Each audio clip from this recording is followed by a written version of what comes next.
من أرض الجزائر، حيث تولد الحكايات العظيمة وتكتب الإنجازات بحروف من ذهب، يسطع اليوم اسم وطننا عالياً في سماء العالم عبر شخصيات استثنائية أثبتت أن أبناء الجزائر قادرون على الوصول إلى القمم.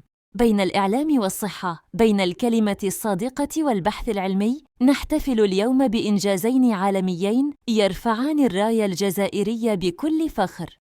الإنجاز الأول: تتويج الصحفية الجزائرية فيروز زياني بجائزة إيمي الدولية عن أفضل عمل استقصائي عالمي بعنوان البحث عن حياة. هذا الفوز ليس مجرد تكريم، بل هو اعتراف عالمي بقدرة الإعلام العربي على المنافسة في أرفع المحافل الدولية. لقد استطاعت فيروز أن تبرز الجانب الإنساني في قصصها، وأن تنقل صورة الصحافة الجزائرية والعربية في أبهى تجلياتها، لتسجل اسمها بحروف من ذهب في سجل الإعلام العالمي.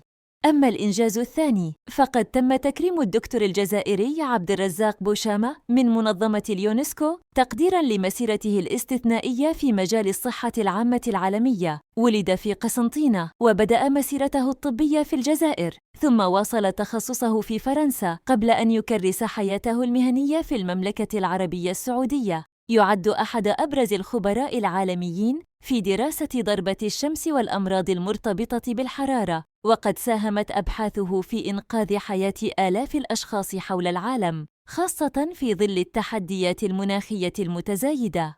هذان الإنجازان في الإعلام والصحة يعكسان صورة الجزائر التي نحب أن نراها، بلد يصدر الكفاءات ويثبت أن أبناءه قادرون على التألق عالمياً، سواء بالكلمة الصادقة أو بالبحث العلمي الرائد. اليوم نقف جميعاً بفخر أمام هذه الأسماء التي رفعت الراية الجزائرية عالياً، وأثبتت أن الطموح الجزائري لا يعرف حدوداً. فيروز زياني وعبد الرزاق بوشامة هما مثال حي على الجمع بين المهنية والإنسانية، بين العلم والإبداع، وبين الانتماء للوطن وخدمة الإنسانية. هذه لحظة فخر للجزائر، مع إنجازات عالمية في الإعلام والصحة بفضل أسماء مثل فيروز زياني وعبد الرزاق بوشامة. إذا أعجبكم الفيديو، لا تنسوا الضغط على زر الإعجاب والاشتراك في القناة لمتابعة المزيد من القصص الملهمة عن الجزائر وإنجازاتها حول العالم. شاركوا الفيديو مع أصدقائكم، واكتبوا لنا في التعليقات ما هو أكثر إنجاز جزائري ألهمكم.